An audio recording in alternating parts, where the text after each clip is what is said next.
کسی پیغمبر نے یہ کہا تھا کہ تم بادشاہت لے لو تو کامیاب ہو جاؤ گے؟ نہیں، اللہ نے بادشاہوں کے پاس پیغمبر بھیجے ہیں۔ تو ایمانداری سے ایک سوال آپ کو کرتا ہوں، اگر بادشاہت میں کامیابی ہوتی تو موسیٰ پیغمبر فرعون کے پاس کیا لینے جا رہے ہیں؟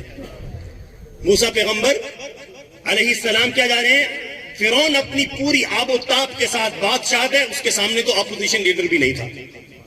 ہماری بھی کوئی حکومتیں آج ہے تو کل دل دھڑک رہے ہیں، کبھی یا کبھی کیا، تو روزانہ ہی نئی خبریں، کیا ہوگا کیا ہوگا کیا ہوگا۔ اس کی حکومت مضبوط حکومت تھی، اس کے سامنے کوئی اپوزیشن لیڈر نہیں تھا، لیکن رب نے اس کے سامنے فرعون کو بھیجا، اے موسیٰ فرعون کے پاس چلے جاؤ اور اس کو بتا دو کہ تمہاری کامیابی بادشاہت میں نہیں ہے، تمہاری بادشاہت تو رب کو راضی کرنے میں ہے۔ اگر تم رب کو راضی کر لو اس بادشاہت میں تم کامیاب ہو کر رب کے پاس جاؤ گے، اور اگر تم نے رب کو راضی نہ کیا تو بادشاہت کے ہوتے ہوئے ناکام ہو جاؤ گے۔ ایمانداری سے بتائیے گا، آپ کے گھروں میں قرآن رکھا ہوا ہے، 30 سپاروں میں سے 28 سپاروں میں اللہ نے ذکر کیا ہے بنی اسرائیل کا، موسیٰ علیہ السلام کا بار بار ذکر کیا اور ان کی پوری ہسٹری بتائی کہ اتنی بڑی سلطنت کے ہوتے ہوئے فرعون تباہ ہوا نہیں ہوا؟ بتائیے ذرا۔ تو اس کی تو حکومت تھی، موسیٰ پیغمبر نے اس سے ٹکر لی، ٹکر یہ لی کہ تو یہاں پر بیٹھ کر، وہ خود کہنے لگا کہ میرے پاس اتنی بڑی سلطنت ہے، تو رب کہنے لگا مجھے، اگر میں رب کی مانوں، مثلا رب مجھے کیا دے گا؟ فرمایا تو رب جنت دے گا، رب کی مانے گا، رب تیرے کامیاب کرنے گا، رب تو میں خود ہی ہوں، رب تو میں، قرآن میں اس الفاظ ہیں، اس نے دعویٰ کیا انا ربکم الاعلیٰ، کہ میں خود رب اعلیٰ ہوں۔ لیکن اللہ رب العزت نے، ایمانداری سے بتائیے گا، مصر کے دریا میں اس کو غوطے دیے نہیں دھوتے، اس کی ساری فوج سمیت اور اس کی کابینہ سمیت ایک ہی پلک جھپکنے میں، ایک ہی لمحے میں اللہ ساری فوج اور اس کی کابینہ کو دریائے نیل پہ لائے، اور لا کے موسیٰ پیغمبر، اللہ نے ایسا پھر اس کو، وہ جو اس کے سامنے وہ معجزہ موسیٰ علیہ السلام کا دکھایا کہ وہ اپنے لشکر کو لے کے بنی اسرائیل کو جب جانے لگے، آگے دریا، پیچھے فرعون آ رہا ہے اپنا لشکر لے کے ان کو قتل کرنے، اللہ تعالیٰ نے فرمایا موسیٰ گھبرانا نہیں ہے، اور آپ سمندر پہ لاٹھی ماریں، اور ابھی دیکھیں کیا ہوتا ہے۔ اب دیکھو سمندر بھی کبھی اور دریا بھی کبھی راستے دیتے ہیں۔ موسیٰ علیہ السلام نے، یہ قرآن کے الفاظ ہیں، موسیٰ علیہ السلام نے بہتے دریا، اتنا بڑا وسیع دریا اور تیز پانی کی موجیں، کوئی اس پہ ٹھہر نہیں سکتا تھا، اور سب کے سامنے یوں لاٹھی ماری اور اسی ٹائم وہ دریا رکا، دریا کے راستے بنے، اور موسیٰ علیہ السلام اپنی بنی اسرائیل کے 12 قبیلے تھے، ہر راستے سے 12 کے 12 قبیلے 12 راستوں سے گزرے، تو فرعون اور اس کی ساری فوج اور کابینہ یہ منظر دیکھ رہی تھی، تو کہنے لگی ان کو تو پکڑنے آئے تھے کہ کیا کریں؟ تو مشیروں نے کہا کہ جی مصر آپ تو رب ہیں، آپ تو کیا ہیں؟ تو اس لیے اللہ نے بتا دیا رب کوئی اور، رب تمہارا ایک ہی ہے، ازل سے ہے، ابد تک وہ ہمیشہ رہے گا۔ اس کے علاوہ اللہ کہتا ہے میں تھوڑی تھوڑی بادشاہتیں دیتا ہوں، اللہ کہہ رہا ہے تم سمجھو گے ہم چلتے رہیں گے، اللہ نے کہا نہیں، ایسا نہیں ہوگا۔ تو جب وہ اس کے مشیروں نے کہا کہ حضرت یہ دریا بھی آپ کا ہے، یہ سلطنت آپ کی ہے، تو بسم اللہ کہ وہ اپنے طور پہ کہنے لگا جی چلو جی ہم بھی چلتے ہیں، اسی راستوں سے گزر کے ان کو پکڑ لیتے ہیں۔ تو اللہ اپنی تدبیر دکھانا چاہتا تھا، وہی بنی اسرائیل جو کل تک ان سے بچے ذبح۔ تو اس واقعے میں ہمارے لیے سبق یہ ہے کہ یہ بنی اسرائیل کون تھے؟ نبیوں کی اولاد تھے۔ ابھی آپ کو بتا دیتا ہوں کیسے، تو ان کی ہسٹری میں آپ کو 5 منٹ میں بتا دیتا ہوں۔ ابراہیم خلیل اللہ خدا کے پیغمبر ہیں، بتوں کی عبادت نہیں کی، لوگوں نے کیا کیا آپ کو پتا، پھر بت خانے میں جا کے بت توڑے، بادشاہ نے آرڈر کر دیا آگ میں ڈالو، آگ نے بھی نہیں جلایا، تو بادشاہ نے کہا اس کو تو آگ بھی اثر نہیں کرتی، کیا کرے، ہماری ذلت ہو رہی ہے۔ حالانکہ معجزہ دیکھ کر ایمان لے آتے، ایمان نہیں لائے، پورا ملک اگلا آرڈر کر دیا بادشاہ نے کہ ابراہیم جلا وطن ہمارے علاقے سے نکل جاؤ۔ وہ اپنی بیوی کو لے کر چلے۔ خلاصہ یہ ہے کہ اللہ رب العزت نے ان کو دونوں سے ایک کام لینا تھا، اور راستے میں بی بی حاجرہ سے شادی ہوئی، پھر اللہ رب العزت نے بیٹا دیا، اور پھر آرڈر کیا کہ جا کے بواد غیر ذی زرع عند بیتک المحرم، جہاں اللہ نے کعبہ آباد کرنا تھا، جہاں کعبے کی زمین ہے، کہا کہ ماں بیٹا کو وہاں چھوڑاؤ۔ پھر وہی پتہ آپ کو تھوڑی سی گٹھلیاں اور پانی وہ بھی ختم ہوا، تو پھر اللہ نے ان کے قدموں سے آب زمزم کا چشمہ جاری کیا۔ تو پھر وہ جب بڑے ہوئے تو آپ کو پتہ ہے کہ ذبح کا اشارہ ملا، تو ذبح کرنے کے لیے لٹایا، رب راضی ہو گیا۔ تو اس موقع پر اللہ تعالیٰ قرآن، اب یہ ہمارے لیے اس میں بہت بڑا سبق ہے جس میں مقصد کی طرف آنا چاہ رہا ہوں۔ تو اللہ تعالیٰ نے فرمایا کہ اے ابراہیم، آپ کو میں نے خواب دکھایا کہ بیٹے کو ذبح کر رہے ہو، آپ نے میری چاہت کو پورا کرنے کے لیے بیٹا بھی ذبح کرنے کے لیے لٹا دیا۔ لو ابراہیم، آپ کو بدلے آسمان سے دمبا آیا، اور بدلے میں وہ فرمایا کہ آپ کی قربانی قبول ہے۔ اے ابراہیم، تیرا ایک ہی لخت جگر تھا، بڑھاپے میں ملا تھا، بس میرا حکم پورا کرنے کے لیے وہ بھی لٹا دیا، اب خوشخبری لے لے، وبشرناہ باسحاق نبیا من الصالحین، میں تجھے ایک اور بیٹا دیتا ہوں جس کا نام اسحاق ہوگا، وہ بھی نبی ہوگا اور صالح ہوگا۔ اور اس میرے عزیز دوستو، ساتھ ابراہیم علیہ السلام کو کہا کہ باپ بیٹا مل کر میرا کعبہ سجاؤ، میرا گھر گھر بناؤ، ان سے گھر بنوایا۔ اب میں آپ کو بتانا یہ چاہ رہا تھا کہ یہ فرعون تک گاڑی کیسے پہنچی، یہ میں پہنچانا بتا رہا تھا۔ ابراہیم علیہ السلام کو اللہ رب العزت نے بڑھاپے میں جب ایک بیٹا ذبح کے لیے لٹایا تو خوش ہو کر اللہ نے دوسرا اسحاق دیے۔ اسحاق علیہ السلام بڑے ہوئے، شادی ہوئی، اللہ تعالیٰ نے ان کو بیٹے یعقوب دیے، وہ بھی نبی بنے، وہ بھی کیا بنے؟ نبی بنے۔ اور اللہ رب العزت نے یعقوب علیہ السلام کو بیٹے دیے، ان بیٹوں میں سے ایک بیٹے یوسف علیہ السلام تھے۔ بھائیوں نے کنویں میں ڈالا، خدا اپنی تدبیر دکھانا یہ چاہتا ہے۔ قرآن اگر پڑھیں گے تو سمجھ میں آئے گی، ورنہ اخبار کی جھوٹی خبریں پڑھ پڑھ کے ہم امیدیں لے کر قبروں میں چلے جائیں گے، کام نہیں بنے گا۔ قرآن کی سچے، میں نے پچھلے بیان میں آپ یہاں کہا تھا کہ قرآن کی سچی خبروں پر اعتماد اور یقین کر لیں کہ دنیا بھی بن جائے گی، آخرت بھی بن جائے گی۔ ورنہ یہ ٹی وی ہمیں روزانہ دھوکے میں، روزانہ نہیں خبریں، روزانہ جھوٹ، روزانہ ہمارے ساتھ دھوکہ آ رہا ہے، اور ہم امیدیں لگا کر قبروں میں چلے جائیں گے، کچھ بھی بنے گا نہیں بنے گا۔ اب میں آپ کو کیا کہہ رہا تھا کہ یعقوب علیہ السلام کے بیٹے یوسف علیہ السلام کو جب کنویں میں ڈالا گیا تو وہاں سے اٹھ کر، آپ کو پتا ہے وہ مصر میں سیل ہوئے، تو پھر اللہ رب العزت نے، آپ کو پتا ہے سارا واقعہ کہ ان پر جب زلیخا فریفتہ ہوئی تو وہ انہوں نے بہتان لگایا۔ آگے چل کے کیا ہوا تو میرے عزیز دوستو ذرا دیکھنا، اللہ کہتا ہے کہ جس کا میں ہو جاتا ہوں اس کا کوئی کچھ بھی گاڑ نہیں سکتا۔ مصر کی ملکہ ہے اور جھوٹا الزام بھی دے رہی ہے، رب نے عزت کی چوٹیوں پر پہنچا کر دکھایا۔ پھر ایک وقت وہ آیا، اللہ نے اسی یوسف علیہ السلام کو مصر کے تخت پہ بٹھایا۔ اب میں آپ کو یہ بتانا چاہ رہا ہوں کہ مصر میں فرعون کیوں آیا؟ مصر کے تخت پر، جس تخت پر میں آپ کو یہ بتا دوں آج، جس تخت پر یوسف علیہ السلام مصر کے تخت پر براجمان تھے، عزت سے حکومت کر رہے تھے، اسی تخت پر آگے فرعون کیوں آیا؟ یہ میں آپ کو آج نقطہ دینا چاہتا ہوں۔ اس تخت پر فرعون کیوں آیا وہ ہسٹری بتانا چاہتا ہوں۔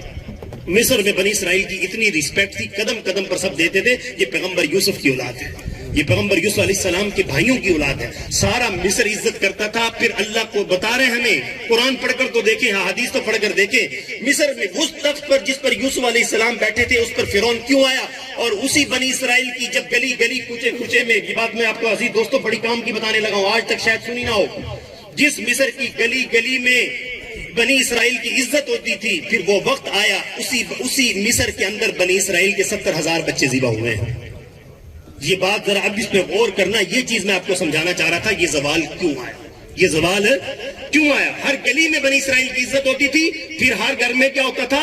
بنی اسرائیل کا بچہ پیدا ہوتا۔ قرآن کی آیتیں ہیں، فرعون کا آرڈر جاری ہوا، جس گھر میں بنی اسرائیل کی بیٹی پیدا ہو تو ان کو زندہ چھوڑو، ہم اس کو اپنی باندیاں بنائیں گے، اور بنی اسرائیل میں سے جس گھر میں بیٹا پیدا ہو تو فوراً پکڑ کر ہمارے سامنے لاؤ، اور تاکہ ہم اس کو اپنے ہاتھ سے ذبح کرے۔ خدا کی قسم یہ منظر آسمان نے دیکھا ہے، مصر کا 70,000 بنی اسرائیل مسلمان تھے، یاد رکھنا فرعونی کافر تھے، یہ مسلمانوں کے بچے کیوں ذبح ہو رہے ہیں؟ 70,000 بچہ فرعون کے ہاتھ سے، اس کا آرڈر تھا اگر کسی نے اپنے گھر میں اطلاع نہ دی ہمیں بیٹا پیدا ہونے کی، اس کی پوری فیملی ذبح کی جائے گی۔ تو مائیں دھڑکتے دلوں کے ساتھ، جس گھر میں گود میں بچہ پیدا ہوتا تھا آنسوؤں سے تر، دیکھو بیٹا پیدا ہوتا ہے ہمارے لڈو بٹتے ہیں، ہمارے عقیقہ کرتا ہے، خوشیوں کی مبارکباد دی جاتی ہے۔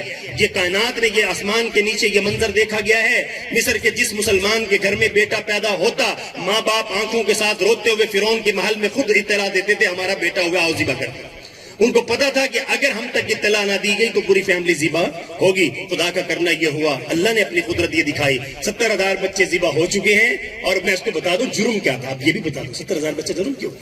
یہ 70,000 بچہ جرم میں کس، بچے تو معصوم ہوتے ہیں، ان کے ماں باپ کو تکلیف کیوں دی گئی؟ یہ اس لیے دی گئی ہے کہ یہ پیغمبروں کی اولاد چلے آ رہے تھے، یہ یعقوب کی اولاد تھے، اسحاق اور ابراہیم کی اولاد تھے، اور یہ انہوں نے آگے جا کے عیاشی میں پڑ گئے۔ کس میں پڑ گئے؟ جیسے آج کا مسلمان عیاشی میں، آج کا مسلمان، بات کو اب جو رکھنا ہے تو جو آواز ہے، آج کا مسلمان گناہوں میں سمجھ رہا ہے کہ یار میں مجرا دیکھ لوں تو کیا ایشو ہے، میں جوا کھیل لوں تو کیا پرابلم ہے، کسی کو کچھ تو نہیں کرا نا، میں شراب پیوں تو زنا کروں تو کسی کو کیا ایشو ہے۔ یہ نہیں پتا تیری آنے والی نسلوں کا زوال ہے، آنے والی آگے تمہارے پوتوں کا، تمہارے بچوں کا ایسا زوال ہے جو خدا پیغمبروں کی اولاد کو ذبح کروا رہا ہے فرعونیوں سے۔ تو ہم تو کیا ہیں، ہم تو گئے گزرے میرے عزیز دوستو گنہگار مسلمان ہیں۔ اگر ہم اپنی گناہوں میں اگلی نسل کو لے کر چلے تو آنے والی نسلوں کو خدا کی قسم کفر کی طاقت سے کوئی بچا نہیں سکتا۔ ہمیشہ ایمان اور عمل سے مسلمان دنیا میں چھایا ہے، غالب آیا ہے۔ آگے بھی رزلٹ بتا رہا ہوں کیا ہو رہا ہے، آگے رزلٹ کیا ہوا۔ تو خدا کا کرنا یہ ہوا کہ اللہ رب العزت نے موسیٰ پیغمبر بھی کہاں پیدا کیے؟ بنی اسرائیل کے گھر۔ جب بنی اسرائیل کے گھر میں موسیٰ پیغمبر پیدا ہوئے تو اب موسیٰ علیہ السلام کی ماں کا بھی دل دھڑک رہا ہے، اب میں اپنے اتنے چاند سے بچے کو کیسے حوالے کروں؟ اگر اطلاع دیتی ہوں تو ذبح ہوتا ہے۔ موسیٰ علیہ السلام پیدا ہو گئے بنی اسرائیل میں، اب بنی اسرائیل کا ہر بچہ پیدا ہوتا ہے تو ذبح ہو رہا ہے۔ اب موسیٰ علیہ السلام کی ماں کی گود میں اللہ نے بیٹا دیا تو اب ان کا دل رو رہا، خون کے آنسو یہ لگی، اب اتنے پیارے چاند سے بچے کو میں کیسے فرعون کے محل میں پہنچاؤں اور ذبح کرواؤں؟ قرآن میں اللہ نے بیان فرمایا کہ میں نے ان کے دل میں ڈالا، اللہ فرماتے ہیں میں نے ان کے دل میں یہ ڈالا کہ اسی بچے کو فرعون کے محل میں نہ پہنچا، اس کو صندوق میں بند کر کے دریائے نیل میں ڈال دیا۔ قرآن کے الفاظ۔ تو اللہ رب العزت نے اب ان کی بنی اسرائیل کے یوں سمجھ لو کہ ان پر ترس کھا لیا، 70,000 بچوں کا خون دے چکے، اب یہ توبہ تائب ہو رہے تھے کہ واقعی یہ ہمارے گناہوں کی سزا ہے کہ جس مصر میں عزت سے جیتے تھے آج اس مصر میں بچے ذبح کروا رہے ہیں۔ تو قرآن نے کیا کہا کہ جب ان کی ماں نے، یہ قرآن ہے، ان کی ماں نے جب ان کو دریا میں ڈالا، اور چاہیے تو یہ تھا نا کہ وہ دریا کی موجیں ان کو مصر سے دور لے جاتی، نہیں، اللہ رب العزت نے اس صندوق کو سیدھا، فرعون اپنی ملکہ کے ساتھ دریا کے کنارے پر سیر کر رہا تھا، اللہ نے صندوق وہ ان کی نظروں سے اوجھل نہیں کیا۔ خدا صرف اپنی پاور دکھانا چاہتا، بندو تو رب کو بھول گئے ہو، تم رب کی پاور کو کمزور سمجھ گئے ہو۔ کیا امریکہ اس کی ٹکے کی حیثیت ہے؟ خدا کی قسم کیا برطانیہ کا تخت ہے، اس کی ٹکے کی ویلیو نہیں ہے اگر آپ کا رب آپ کے ساتھ ہو جائے۔ ہمارا کام ہے، بندوں کا کام ہے، رب کو ساتھ لو، اللہ کی قسم پوری دنیا سے ٹکر لے سکتے ہو، دنیا تمہارا مقابلہ نہیں کر سکتی۔ صرف یہ سبق دینا چاہ رہے تھے۔ آج دیکھ دیکھ کے انڈین اور امریکہ کی ان کی موویاں دیکھ دیکھ کے نا، اور ہم سمجھتے ہیں، حقیقت عرض کرتا ہوں، ہم سمجھتے ہیں کہ یار ان کے بغیر بنے گا کیا، اگر ان سے آگے جھولی پھیلائی نا ہماری، ہم تو بھوکے مر جائیں گے۔ رب کہتے ہیں تم اپنے رب کا معنی کیا بتائیے؟ رب کا معنی پالنے والا ہے۔ رب کا معنی، رب کہہ رہے پالنے والا میں، اور تم محتاج بن گئے، فقیر بن گئے ان کے آگے، تو رب کہتے ہیں تم میرے بنو، ان سے قرضے نہیں، ان سے ٹیکس دلوا کے تمہیں پالوں گا۔ اس پر میں آپ کو بات کو سمیٹوں گا، کنارے لگاؤں گا، سارے مہمان قریب قریب میں پہنچ رہے ہیں۔ اگلی بات کیا ہوئی؟ جب اللہ رب العزت نے موسیٰ علیہ السلام کے وہ جو صندوق تھا، اس صندوق کو سیدھا بجائے آگے پہنچانے کے، اس کو دھیرے دھیرے دھیرے کرتے کرتے عین فرعون کے پاس پہنچا دیا۔ فرعون نے خادم کو کہا یہ صندوق کیسا رہا، ذرا اس کو پکڑ کے لاؤ۔ تو خادم دریا میں اترا، 2 قدم ہی اندر گیا تھا اور وہ صندوق لا کے کھولا، اور کھولا تو کیا ہے، بچہ مسکرا رہا ہے۔ تو ایک دم آتا ہے کہ روایت میں فرعون ایک دم گھبرایا کہ یہ کیا ماجرا، لگتا ہے یہ میری حکومت کے خاتمے کا سبب بنے گا۔ ملکہ آسیہ نے کہا کہ نہیں، آپ گھبرائیے نہیں، یہ آپ کو کچھ بھی نہیں کہے گا، آپ یہ اتنا سا پیارا سا معصوم بچہ ہے، آپ اللہ پہ بھروسہ کیجئے، آپ اس کو کچھ نہ کہیے۔ تو اللہ کی شان، اللہ نے اپنی قدرت دکھائی، اور وہ کیا ہوا، اور وہ جو معصوم بچہ تھا انہوں نے گود میں لیا، اللہ رب العزت نے دکھا دیا۔ اب ذرا میں یہ آپ کو بتانے چاہ رہا تھا کہ پالنے والا۔ اچھا ایک سوال ہے، یہ بنی اسرائیل کے 70,000 بچے ذبح کیوں کروائے تھے فرعون نے؟ سوال کرتا ہوں۔ یہ صرف اس لیے ذبح کروائے تھے کہ ان کے نجومیوں نے بتا دیا تھا کہ بنی اسرائیل میں ایک بچہ پیدا ہوگا جو تیری حکومت کے خاتمے کا سبب بنے گا۔ ہمارے لیے بہت بڑا سبق ہے، اس لیے میں کہتا ہوں کہ یہ قصے صرف کہانی نہیں ہے، اب ذرا توجہ سے ادھر سننا چاہیے۔ یہ قصے ہمارے لیے بہت بڑی پاور ہے کہ جو ہمیں ہمارے رب سے جوڑ دیتے ہیں۔ تو اللہ کی شان، میں نے ابھی آپ سے سوال کیا ہے کہ بنی اسرائیل کے 70,000 بچے مصر میں فرعون نے ذبح کیوں کیے تھے؟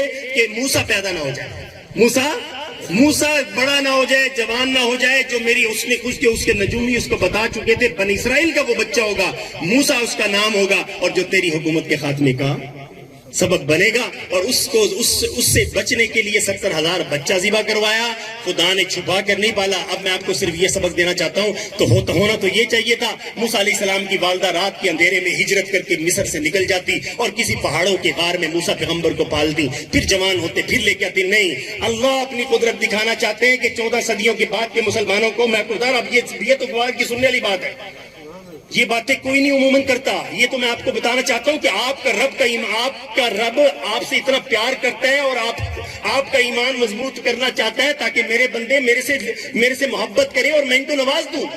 اب میں یہ بتانا چاہ رہا تھا، سوال تو بنتا ہے نا کہ 70,000 بچہ ذبح کیوں کروایا جا رہا ہے کہ موسیٰ کو جینے نہیں دینا۔ اللہ نے موسیٰ علیہ السلام کو انہی کے محل میں پہنچایا اور پہنچا کر دکھا دیا کہ جس کو تم ذبح کرنے کے لیے 70,000 بچے مار چکے ہو، کہ اے فرعون تیرے ہی محل میں پلواؤں گا۔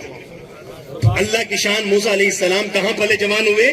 فرعون کے محل میں ہی جوان کروایا۔ اور میرے عزیز دوستو، اس کے اندر آگے یہ سبب یہ ہے کہ جب موسیٰ علیہ السلام کو اللہ رب العزت نے پھر کوہ طور پر جب پیغام دے دیا، اب آپ کو نبوت کا شرف مل گیا، اب جا کے فرعون کو کہہ دیں اور اس کو کہیں کہ اب باز آ جا، اب بنی اسرائیل پر ظلم بند کر دے ورنہ تیرا علاج ہم کر دیں گے۔ خیر، اس کے ساتھ وہ لمبی ہسٹری ہے۔ پھر اللہ نے وہ دن دکھائے، موسیٰ علیہ السلام کے ذریعے اس کو نیست و نابود کیا اس کو دریا کی موجوں میں بہا کر دکھایا. تو میرے عزیز دوستو آج میرا اس واقعہ سنانے کا سبب پتہ کیا ہے؟ آج اپنے رب سے دوستی.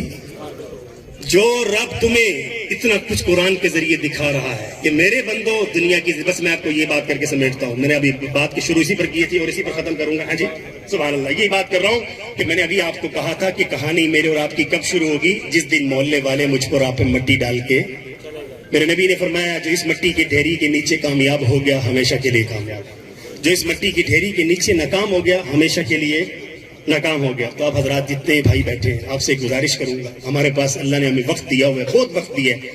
ابھی بھی اگر ہم نے آخرت کی تیاری نہ کی تو خدا کی قسم قرآن کی آتے ہیں یتجرعہ، تم اپنے دانتوں سے اپنے ہی رگیں کاٹو گے، اپنے منہ پہ تماچے مارو گے، قیامت کے دن اپنے ہی بال نوچو گے اور رب کو کہو گے ربنا ابصرنا وسمعنا، اے اللہ اپنی آنکھوں سے دیکھ بھی لیا سن لیا، ایک بار دنیا میں واپس لوٹا دے. فرجعنا کے الفاظ ہیں، فرجعنا، ایک بار دنیا میں لوٹا کے دیکھتے نعمل صالحا انا موقنون، اے اللہ سب سے بڑھ کر نیک تجھے بن کر دکھاؤں. اللہ کہے گا اب تو بکواس بند کر، اب ٹائم ختم ہو گیا، قیامت قائم ہو گئی، اب تو تیرا دوزخ کا فیصلہ ہے. تجھے دنیا میں بہت لمبا ٹائم دیا تھا، میرے نبی بھی آئے تھے. اچھا بتائیں قرآن میں نبیوں کی قصے اللہ نے کیوں بیان کی؟ اللہ تعالیٰ نے 1,24,000 نبیوں میں سے چن چن کے ہمیں قصے سنائے کہ دیکھو لوگوں جو رب کے بنے وہ کامیاب ہوئے، جو رب کے نہیں بنے وہ ناکام ہوئے. آج ہم خدا کا شکر کریں، مجھ سے پہلے خطیب بتا رہے تھے کہ اللہ کا کرم ہے ہم مسلمان ہیں، اللہ کا کرم ہے. آج ہم سے ایک بس اللہ کا مطالبہ ہے، کافروں سے 2 مطالبے ہیں، ایمان بھی لاؤ اور نیک عمل بھی کرو. اللہ کا ہم سے مطالبہ کیا ہے؟ ایمان والے ہو، نیک عمل کرو، نیک عمل کر لو. نیک عمل صرف یہ نہیں ہے کہ آپ نماز بھی پڑھو اور آپ 2 نمبری بھی کرو، ملاوٹ بھی کرو، یہ نہیں ہوگا. اللہ کہہ رہے ہیں جیسے میرے محبوب قرآن کی آتے سمیٹتا ہوں بات، وما آتاکم الرسول فخذوہ، اللہ فرماتے ہیں جو میرے محبوب نے بتایا وہ کرو. جس کام سے میرے نبی نے روک دیا ہے اس سے رکنا ہوگا، جس کا حکم دیا ہے وہ کرنا ہوگا. بھلا ہمارا یہ فائدہ، یہ ہمارے نبی ہمیں جنت کے سونے چاندی کو تختوں پر بٹھانا چاہتے ہیں. خدا کی قسم ہمارے رحمت للعالمین نبی ہمارا بھلا چاہتے ہیں، ہمارا نقصان. وہ صبح فجر میں کہتے ہیں نا یہ ٹھنڈے پانی سے وضو کر کے مسجد میں آ جاؤ، یہ ہمارے نبی کی جو تعلیم ہے نا، یہ ہمیں جنت میں سونے چاندی کے تخت دلانا چاہتے ہیں.